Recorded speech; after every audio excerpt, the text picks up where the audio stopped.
Well, these laws are regressive. They're virtually unprecedented in modern American history. We haven't seen this sort of voter repression since the Jim Crow era, since the era of racial segregation was dominant following the Civil War. These measures sort of roll back. They're different in every state, but there are commonalities.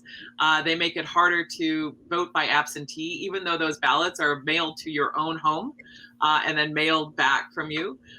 They make it harder to vote early. A lot of people work. Most people work in America who are adults, and it's hard to vote on election day. It's a weekday, and the hours are usually during the week.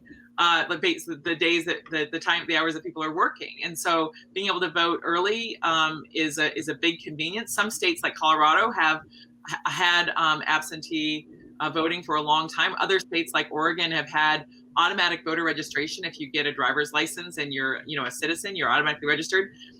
These measures also make it harder in terms of the IDs that have to be shown, proof that you are basically who you are in terms of signatures. They increase the ability of other people to object to your ballot, to challenge your ballot, and they also make it harder to have some voting, like on Sundays, where some of the Black churches in particular would really try to help ensure that people could cast their vote, not who they voted for, but just the ability to be able to cast those votes. And so they are extremely restrictive. In terms of the voter ID bills, which ALEC embraced after the 2008 election, they came out with a voter ID bill that made it harder for Americans to vote, restricted the types of ID and forms of ID that could be shown.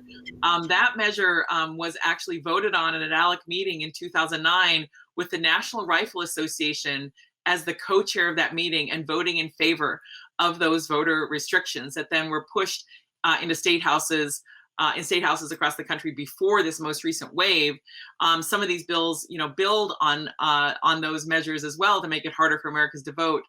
People who have IDs, but they don't have their address on them, for example, student IDs, when you go away to college and you live on campus, you may still have your driver's license from home, but you're voting where you live.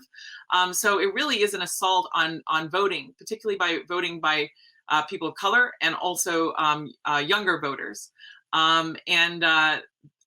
These things have been made possible in part because the U.S. Supreme Court, under John Roberts, really crushed a key component of the Voting Rights Act a few years back that would have required pre-clearance of changes to the processes for voting for southern states that had been actively engaged in voter suppression in the previous era of voter suppression.